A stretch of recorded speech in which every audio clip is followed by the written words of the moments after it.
జనసేన నాయకులు ఇప్పుడు శాంతం పార్టీ నుండి బహిష్కరించే విషయం దగ్గర పడింది. ఆంధ్రజ్యోతి రాసిందంటే నిజమే, తెలుగుదేశం జనసేనకు సంబంధించి అదేం రాసినా నిజమే అవుతుంది. ఎందుకంటే వాళ్ళతో మాట్లాడినో లేకపోతే వాళ్ళతో ఉన్న సంబంధాలతోనో ఇది కరెక్ట్గా అని చెప్తుంది.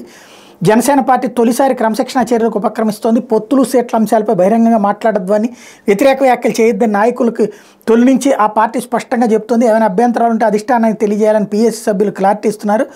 అధినేత పవన్ కళ్యాణ్ కూడా ఇదే విషయాన్ని ప్రతి సమావేశంలో పదే నాయకులకు సూచిస్తూ వస్తున్నారు. కానీ కొన్ని జిల్లాల నియోజకవర్గాల్లో నాయకులు పార్టీ నిర్ణయాలు కాదని సొంత ఎజెండాతో పనిచేస్తున్నారు. ఇదంతా రాసుకొచ్చింది జ్యోతి, నేను చెప్పట్ల. జనసేన టీడీపీ దాదాపు 99 నియోజకవర్గాల అభ్యర్థుల పేర్లు ఖరారు చేసి సీట్లు ప్రకటించిన సమయంలో జనసేన నుంచి సీటు ఆశించిన కొంతమందికి నిరాశ ఎదురవడంతో పార్టీ ఆదేశాలను కాదని జిల్లాలో నిరసనలు తెలిపారు. పార్టీ నిర్ణయాలను ధిక్కరిస్తూ మాట్లాడే నాయకులు, నిరసనలు తెలిపే నాయకులపై క్రమశిక్షణ చర్యలు తీసుకోవాలని పార్టీ నిర్ణయించింది. అట్లాంటి వాళ్ళని పార్టీ నుండి సస్పెండ్ చేసే ఆలోచనలో పవన్ ఉన్నట్టు తెలుస్తోంది. జగ్గంపేట జనసేన ఇన్ఛార్జ్ సూర్యచంద్ర పార్టీ నిర్ణయాన్ని ధిక్కరిస్తూ నిరసన కార్యక్రమాలు చేపట్టారు. నిరాహారదీక్ష చేస్తూ హడావిడి చేశారు. తణుకు ఇన్ఛార్జ్ విడివాడ రామచంద్ర కూడా పార్టీ నిర్ణయాన్ని కాదని ఆందోళన చేశారు. తాడేపల్లిగూడెం సభ ఏర్పాటు జరుగుతుండగా ఆయన అనుచరులు అక్కడికి చేరుకుని కాస్త రభస్ చేశారు. ఈ 2 ఘటనలు పార్టీ అధినాయకత్వం సీరియస్గా పరిగణిస్తోంది.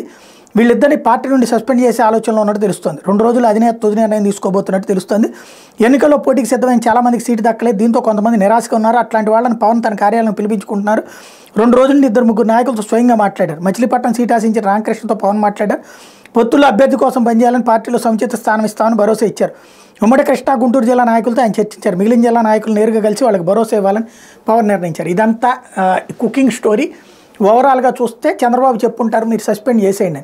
ఆయన మాత్రం జగ్గంపేటలో జ్యోతి నెహ్రూని సస్పెండ్ చేయాలా, లేకపోతే కాదన్నటువంటి వాళ్ళని సస్పెండ్ చేయాలా. తెలుగుదేశం వాళ్ళని కాపాడుకొస్తారు. జనసేన వాళ్ళని సస్పెన్షన్ పవన్ కళ్యాణ్తో చేయించడానికి ఇదొక కథ.